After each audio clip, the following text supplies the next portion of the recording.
విదేశాలలో ఉద్యోగాలు ఇప్పిస్తామని flying board consultancy private limited 700 మంది నుండి కోట్ల రూపాయలు వసూలు చేసి మోసం చేసిందని బాధితులు ఆరోపించారు. విజయవాడ ప్రెస్ క్లబ్ లో ఏర్పాటు చేసిన విలేకరుల సమావేశంలో బాధితులు మాట్లాడుతూ కన్సల్టెన్సీ యజమానురాలు ముస్లిం సౌజన్య నకిలీ ఇంటర్వ్యూలతో దశల వారీగా 3 నుండి 6 లక్షల రూపాయలు వసూలు చేసినట్లు బాధితులు వెల్లడించారు. కన్సల్టెన్సీ నిర్వహిస్తున్న ఆన్లైన్ ఇంటర్వ్యూలు విదేశాల నుండి కాదని అనుమానం వచ్చిన క్లయింట్స్ తమ సొమ్మును వాపస్ కావాలని ఒత్తిడి చేయడంతో విజయవాడ సంస్థను మూసివేసి పరారైనట్లు బాధితులు తెలిపారు. నా పేరు లక్ష్మీ దుర్గా అండి. మేము యూకే వెళ్ళాలనుకునేటప్పుడు, అంటే మాకు తెలిసిన వాళ్ళు యూకేలో ఉన్నారని యూకే వెళ్ళాలనుకునేటప్పుడు మేము సుమన్ టీవీలో ప్రసారమైన వీడియో చూసి ఫ్లయింగ్ బోర్డర్స్ ఇమిగ్రేషన్ కన్సల్టెన్సీ అనే కన్సల్టెన్సీని అప్రోచ్ అయ్యామండి. అక్కడికి వెళ్ళి నా డిపెండెంట్ మీద మా హస్బెండ్ మా సన్ను వెళ్ళేలాగా ప్రాసెస్ చేయడానికి ఆమెను అప్రోచ్ అయితే ఆమె మీరు స్కిల్డ్ వర్క్ వీసా అంటే స్పాన్సర్షిప్ వీసా అది చూస్ చేసుకుంటే డిపెండెంట్ గా మీ హస్బెండ్ ని మీ సన్ ని కూడా తీసుకెళ్లొచ్చు అని చెప్పింది. నేను డేటా ప్రాసెసింగ్ రోల్ సెలెక్ట్ చేసుకున్నానండి. దాని బేస్ మీద వెళ్దాం అనుకుని ఆ బేసిస్ దానికి ఎంత అమౌంట్ అవుతుందంటే టోటల్ గా ఓవరాల్ గా 12 lakhs అవుతుంది. 6 lakhs ఇక్కడ పే చేయాలి, ఇంకో 6 lakhs అక్కడికి వెళ్ళిన తర్వాత పే చేయాలని చెప్తే మళ్ళీ అక్కడికి వెళ్ళాక మాకు ఎలాగ పోస్ట్ ల్యాండింగ్ అవన్నీ అంటే మీకు అకామిడేషన్ కూడా 2-3 days వాళ్ళు ముందు చూసి ఆ తర్వాత వాళ్ళే అకామిడేషన్ కూడా ఇస్తారా ఇవన్నీ చెప్పింది. దానికి 2 ఆడియో ఇంటర్వ్యూస్, ఒక వీడియో ఇంటర్వ్యూ కండక్ట్ చేస్తాం. అంటే ఓవరాల్ గా 10 to 15 ఇంటర్వ్యూస్ కండక్ట్ చేస్తాం. అందులో 2 ఆడియో ఇంటర్వ్యూలు మీరు క్రాక్ చేయాలి, ఒక వీడియో ఇంటర్వ్యూ క్రాక్ చేయాలని చెప్పారు. ఇంటర్వ్యూలు జరుగుతున్నప్పుడు మాక్ ఇంటర్వ్యూలు తీసుకున్నారు. మాకు ఆడియో ఇంటర్వ్యూలు యూకే నుంచి వస్తాయి అన్నారు.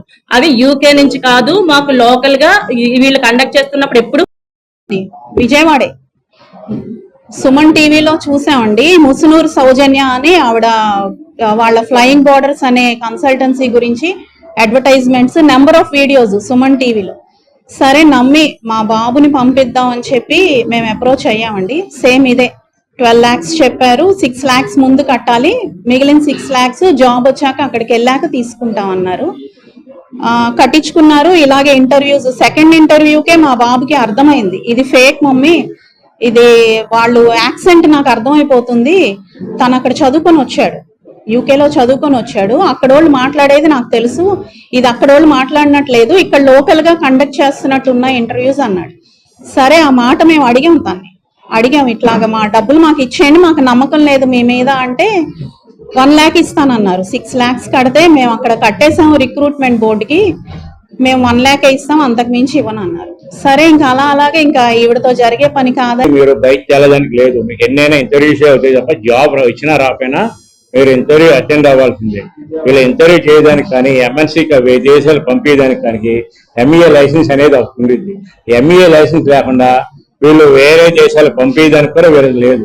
ఎంసీఏ లైసెన్స్ ఇచ్చిన ఆ లైసెన్స్ నెంబర్ మీద వీళ్ళు విదేశాలు పంపిస్తామని చెప్పి చాలా మందిని మోసం చేస్తున్నారు. వీళ్ళ వల్ల వందలాది మంది మోసపోయి ఒకరు 3-4 లక్షలు, 5 లక్షలు అని 12 లక్షలు అని చెప్పి చాలా మంది పేమెంట్ చేస్తుంటే వీళ్ళ మీద యాక్షన్ తీస్తామని మాషవరం పోలీస్ స్టేషన్ చూస్తూ చాలాసార్లు తిరిగినా ఎఫ్ఐఆర్ చేయడానికి కూడా ఒక 4 రోజుల తర్వాత ఎఫ్ఐఆర్ అయింది. ఆ ఎఫ్ఐఆర్ కూడా మేము కాపీ సబ్మిట్ చేయడం అవుతుంది. ఈ విషయం గురించి మేము మేడం దగ్గర మాట్లాడితే మీరు ఎటువంటి లేదో ఒపీనియన్, మీరు పోలీస్ స్టేషన్కి వెళ్ళినా, మీరు కోర్టుకి వెళ్ళినా మీకు డబ్బులు రావు, మీరే నాకు ఎదురు 50 లక్షలు ఇవ్వాలి, మీ అగ్రిమెంట్ లో ఉంది.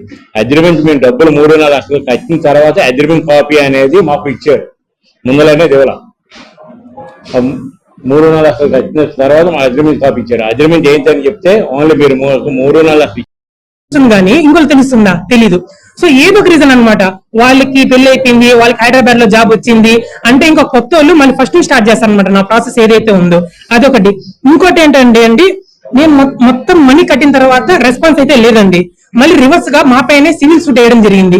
దీనికి సంబంధించిన పీడిఎఫ్స్ ఏదైతే ఉందో మీడియా మిత్రులకు ఇవ్వడం జరుగుతుంది. అదే విధంగా రికార్డింగ్స్ ఏవైతే ఉన్నాయో అంత పెన్ డ్రైవ్ లో ఉంది, అది కూడా ఇవ్వడం జరుగుతుంది. ఇంకోటి ఏంటంటే యూట్యూబ్ లో పెట్టేటువంటి వీడియోస్ ఏదైతే ఉందో మీడియా మిత్రులకు ఒకే క్వశ్చన్ అడుగుదాం అనుకుంటున్నా. మీరు కూడా ప్రతి ఒక్కరు డే టు డే యాక్టివిటీస్ లో వాట్సాప్ వీడియో కాల్ చేస్తుంటారు కదా. నేను ఒక పర్సన్ తో లైవ్ వీడియో కాల్ చేస్తానంటే ఇప్పుడు నేను ఇలా మాట్లాడేటప్పుడు నా యొక్క వీడియో కూడా అక్కడ ఉంటుంది కదా. అదే విధంగా మీరు ఆమె యొక్క వీడియోస్ చూసినట్లయితే ఒక 2 లేదంటే 3 సెకండ్లు ఇదే ఈ విధంగా ఇట్లా ఒక లెస్ దాన్ 2 seconds పెడతామండి. ఆ 2 seconds క్యాప్చర్ చేసి మనం ఒకసారి